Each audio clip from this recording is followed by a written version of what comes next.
Friends, నిన్న తిరుపతిలో వైకుంఠ ఏకాదశి పేరుతో జరిగిన తొక్కిసలాటలో 6 మంది చనిపోవడం చాలా విచారకరం.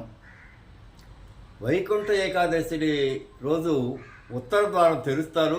ఆ ఉత్తర ద్వారం గుండా చూస్తే మోక్షం పొందుతారు అనేటువంటి ఒక పిచ్చి ఆలోచన, పనికిమాల ఆలోచనని ఎవరైతే ప్రచారం చేస్తున్నారో వచనకారులు, ప్రవచనకారులు, వాళ్ళని శిక్షించాల్సిన అవసరం ఉంది. ఈరోజు అసలు దిక్కులు కల్పితం. కోడిగుడ్డు ఆకారంలో ఉన్న భూమికి దిక్కులు లేవు. ఇక్కడ సదరంగా మనకు కనిపిస్తుంది కాబట్టి ఇటు తూర్పు, ఇటు పడవట, ఇటు అట్లా ఏర్పరచుకున్నాం మన అవసరాల కోసం. పుల్లయ్య, ఎల్లయ్య ఎలా పేరు పెట్టుకున్నాం మనుషులకి, అలా దిక్కులు ఏర్పరచుకున్నాం. అంటే వాటికి ప్రత్యేకతలు ఏమిటి?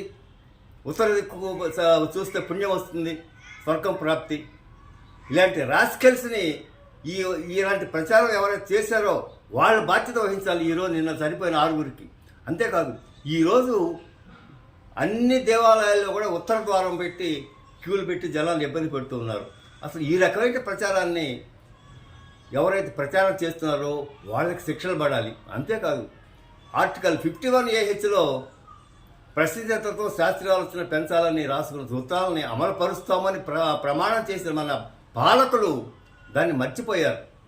దాన్ని కనుక ప్రచారం చేస్తే ఈరోజు శాస్త్రీయ ఆలోచన పెరుగుతుంది జనాల్లో, ఇలాంటి మూఢనమ్మకాలు తగ్గుతాయి. కాబట్టి దేవుడు కల్పితం. మేము ఎప్పుడు ఎనాలిసిస్ చెప్తున్నాం, దేవుడు కల్పితం అని. ఈరోజు దేవుడు కల్పితం, ఈరోజు ఉత్తర ద్వారం అలాగే వైకుంఠ ఏకాంత వైకుంఠం లేదు, వల్లకాడు లేదు, అంతా మోసం. వాళ్ళ పొట్టకొట్టు కోసం పురోహిత వర్గం ఈ రకమైన గుళ్ళోకి వస్తే ఆదాయం పెరుగుతుంది, వాళ్ళ పొట్ట నింపుకోవచ్చు. కాబట్టి ఈ రకమైన ప్రచారం కేవలం పురోహిత వర్గం మాత్రమే ఇలాంటి మహత్యాలు, ఉత్తర ద్వారం, దక్షిణ ద్వారం, వైకుంఠ ఏకాదశి ప్రచారం చేస్తున్నారు. కాబట్టి ఇలాంటి వాటిని నమ్మవద్దు, నమ్మి మీ ప్రాణాలు పోగొట్టుకోవద్దు.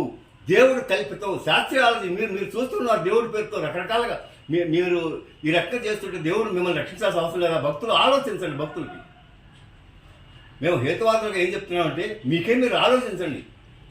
ఇన్ని ప్రమాదాలు జరుగుతున్నాయి. గుళ్ళకి పోతూ వస్తూ, చర్చిలకి, మసీదులకి పోతూ వస్తూ ఏం జరుగుతుంది? దేవుళ్ళు ఏం చేస్తారు? మీ దేవుళ్ళు ఏం చూస్తూ ఎక్కడ నిద్రపోతున్నారు?